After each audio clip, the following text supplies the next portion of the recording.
ভোটের আগে মহিলাদের দেখাতে চাইছে প্রধানমন্ত্রী যে আমরা ভারতবর্ষের মহিলাদের জন্য একটা বিল আনছি। এই বিল সোনিয়া গান্ধী বহু আগে 2013-14 সালে ভারতবর্ষের পার্লামেন্টে এনেছিল।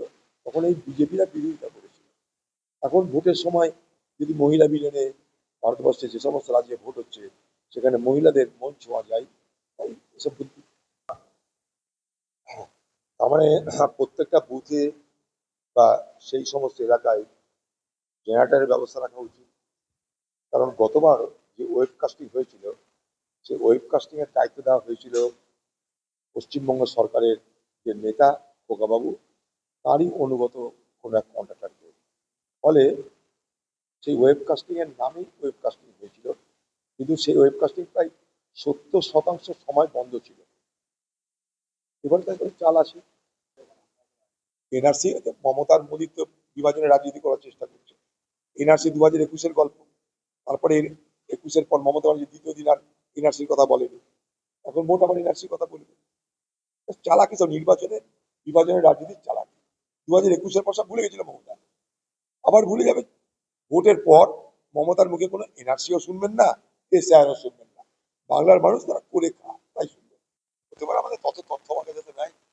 চোরদেরকে ধরা উচিত, কিন্তু যারা চোর ধরছে তাদের শাস্তি দেওয়ার ব্যবস্থা থাকা উচিত। তারা শাস্তি দিতে পারছে না, চোর ধরছে।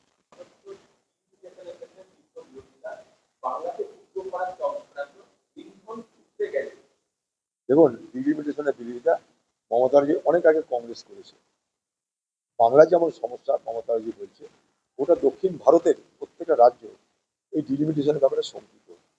তো এটা মমতা ব্যানার্জি হঠাৎ কি বলছে জানি না, অনেক আগে থেকে এগুলো বিরোধিতা চলছে। এই ডিলিমিটেশনের আলোচনা আমি যখন পার্লামেন্টে ছিলাম শেষ বছরে তখনই হয়েছে, 23-24 সালে। অর্থাৎ এগুলো মমতা ব্যানার্জি এখন নতুন করে দেখাতে চাইছে বিরাট বিপ্লবী, বিরাট বিদ্রোহী। এগুলো বহু পুরোনো কথা। গোটা দক্ষিণ ভারতের প্রত্যেকটা রাজ্য তাদের আশঙ্কা প্রকাশ করেছে এই ডিলিমিটেশন নিয়ে। আমাদের আরেকটা দাবি, সেটা বলতে চাই, সেটা হলো এই যে আমরা ভারতবর্ষের সেন্সাস, ডিলিমিটেশন হোক, মহিলা রিজার্ভেশন হোক, সব কিছু হোক, কিন্তু প্রথমে সেন্সাস, জনগণনা হোক। জনগণনার সঙ্গে সঙ্গে জাত গণনা হোক। বাংলার মুখ্যমন্ত্রী জাত গণনা চাইবে না, বাংলার মুখ্যমন্ত্রী জনগণনার জন্য মাথা ব্যথা নেই। আমরা চাইছি দেশ জুড়ে আগে তো সেন্সাস হোক, জনগণনা হোক, তারপর তো ডিলিমিটেশনের প্রশ্ন আসবে। ওরা এক মিউচুয়াল গেম এটা।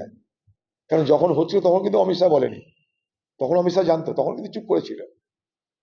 এখন দেখছে বাজার খারাপ হয়ে গেল, লেনদেনের কথা জানাজানি হয়ে গেল, এবার আরেকটা নাটক করে এ বলছে করতে দেবো না, এ বলছে করতে করতে হবে, তু তু মাই মাই খেলা চলবে, সব গট আপ গেম।